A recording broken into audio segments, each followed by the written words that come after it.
out of 5. But, if you're such a good programmer, maybe you should up the ante a little bit and do something a bit harder if you're wanting to complain about it. Quote generator. Werewolves. Let me show you how real front-end projects look like. Lightweight virtual DOM.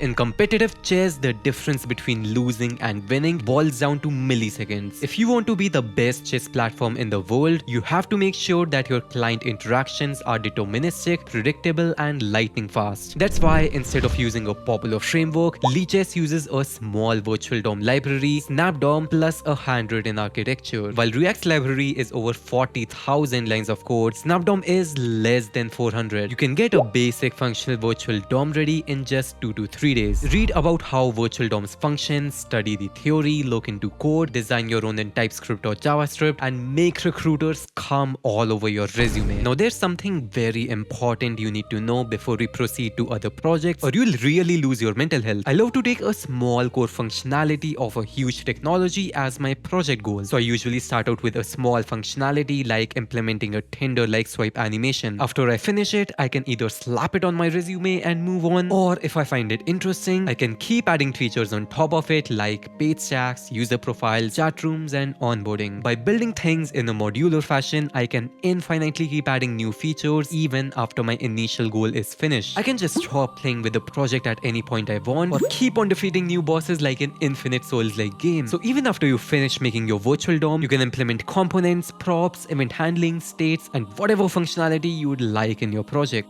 Just like our second project, a website to visualize how code is compiled for beginners to learn the process. The user writes some code on your website, hits run, and your website showcases how the code is broken down into lexical tokens, builds an abstract syntax tree, the process of semantic validation, and the final bytecode that is generated. For starters, you can do it for a simple toy language. If you have already experienced building transpilers, you can do it for Python or JavaScript. And if you have too much social anxiety, then go ahead and visualize how assembly code manipulates transistors to produce output. These projects show that you are in computer science because you're eager to learn, not following the herd. You have a core understanding of the subject and build projects for personal growth. But if this is too much for you, let's step back to beginner projects. Gen AI wrappers are, in my opinion, one of the best beginner projects because you build something that is impactful, shareable, and resume worthy at the same time, even though you're just a beginner. Like an extension that summarizes the reviews of an Amazon product, or a resume scanner, or an extension that turns screenshot of videos into code, or a website that generates an image for every book of the page, or a website that analyzes bank statements to produce insights, or fetches user data from Riot Games to make something like a Valorant rap. You can combine any of your interests with a Gemini API and create your own unique project even as a beginner. And since these projects have to interact with APIs and handle some client logic, you get to build something closer to what a front-end developer builds in production. If you feel these projects are too hard for you, let me introduce you to the place where I mastered frontend for free. Scrimba, the sponsor of today's video. The reason I chose Scrimba is their project-based hands-on learning experience that teaches you bare fundamentals while building real projects. Their recently launched full-stack developer path takes you from making really fun projects in a gamified fashion that you have to solve by yourself all the way to getting you interview ready. As I discussed in my last video, a good tutorial lets you solve problems instead of blindly following the guides. Scrimba takes this concept to a completely different league by leveraging scrims to teach. In Scrimba, you can literally pause the video right here, edit and run the exact same code he had in the video, and then continue the video again. All of this has positioned the platform as a respected authority among the tech community. This is also why domain experts from Mozilla, Cloudflare, LangChain, Manware, and more have partnered with Scrimba to deliver unparalleled quality. If you want to master web development at lightning speed without getting swayed by influencers and hype, Scrimba is the perfect place to go. Also, all the werewolves get a 20% off on the pro plan with the link in description. Huge thanks to Scrimba for making top tier coding content easily accessible and for sponsoring this video.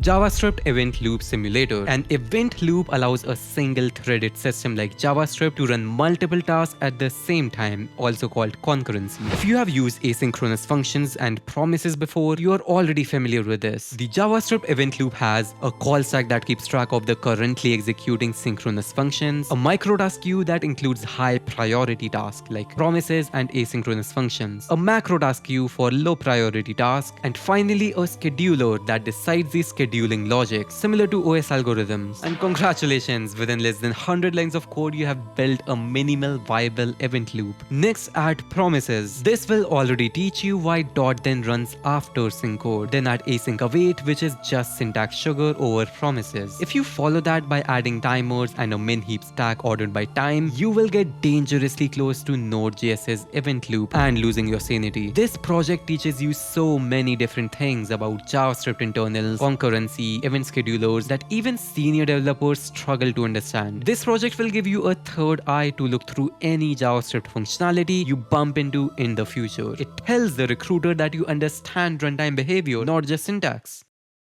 Now, it won't be a Manware video without discussing music. Spotify Jams, a website where users can join jamming sessions with strangers with same interest in music. This is an intermediate level project where you'll just need a thin, dumb little stateless backend, for which you can collaborate with someone or just wipe code if you don't like building backend. But I believe it is very important for a front-end developer to have a holistic understanding of how entire systems are built so their front-end can be performative, scalable, and responsive. This scenario perfectly encapsulates how a real-world front-end project is built, with tons of backend APIs ready to get marinated into a satisfying user experience. I'll lead designing the core logic of how sessions are created and jamming is synchronized up to your philosophy. Every extra mile I walk for you, you walk one less. By the way, this project is inspired by this Reddit post. By the way, if you want a project guide or a tutorial on any of these projects, then let me know in the comment section.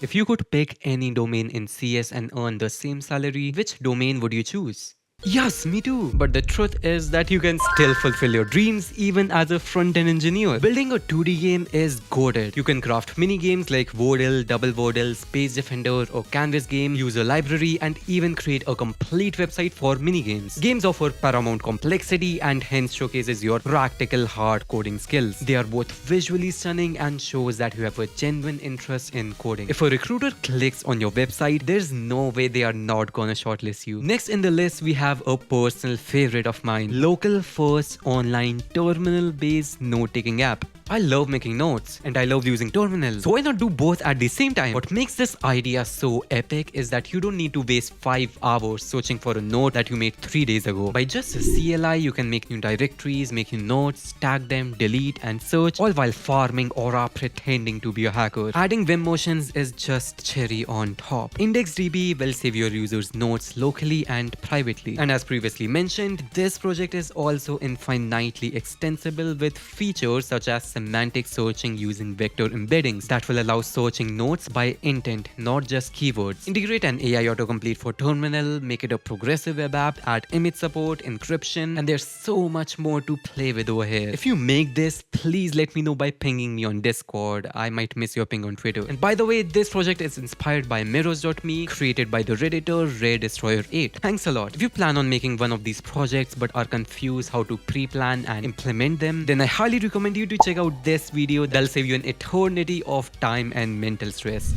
Re-implement a global state management system like Zustand, Recall, or Jotai. Zustand only requires methods to create a store, set states, and subscribe to it. Jotai introduces atoms and dependency graph management, while Recall is much harder. This is again one of those projects that look insanely cool but is pretty simple to code. This project will instigate systems level thinking rather than surface level copium that most developers fall into. By the way, if you want a project guide or a tutorial on any of these projects, please let me know. Also, what the fuck is this graph, chat? I rarely check my stats, but this is beyond excuse. If you don't want to get spanked by Manware tonight, you better subscribe right now. Alright, if you're not a nerd, then let's switch to something more visually exciting. GeoGuessr. This is a simple game where you're put in the middle of nowhere and you have to guess the location based on only the street view. You can build this entirely in the front end. Show a random location to the user, let user click on the map to guess, compute the distance error, and finally show score and reveal the location. Since Google Street Map API is paid after a few tokens, you can instead fetch images of that location from Unsplash for free.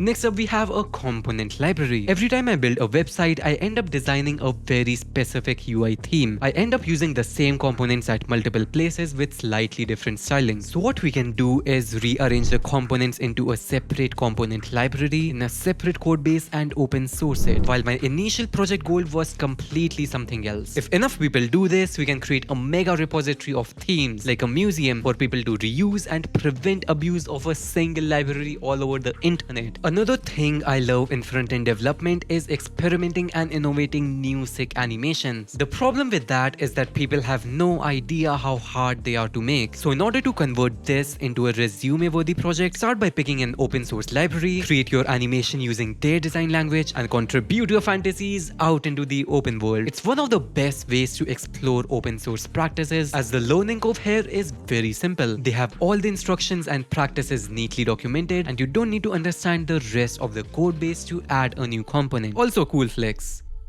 If you have watched the entire video so far, the next project should not come as a shock to you. Rebuild a JavaScript framework by yourself. But don't worry, you don't need to build the entire framework. Just implement the most impactful feature. In solid.js, for example, when one value changes, only the things that depend on that value update. Without using a virtual DOM, the entire framework is built on one key concept: signals. A signal is just a value that remembers who used it and calls them back when it changes. To rebuild solid signal system, you only need 3 primitives. Create signal. It holds a value and lets others subscribe to it. Create effect. This runs a function and automatically tracks which signals it uses. Dependency tracking. Whenever a signal changes, only rerun the effects that depend on it. And that's it. This keeps the project scary sounding but bounded. To make this feel closer to a real framework, implement batch scheduling, clean up all dependencies, bind signals to DOM nodes, and start implementing your own design philosophies, not features. You already know how to create a virtual DOM, a global state management system, and your own event scheduler. The next step will be to combine features of multiple frameworks, selecting the best ones and discarding the bad ones. I don't need to tell you why this project leaves recruiters speechless.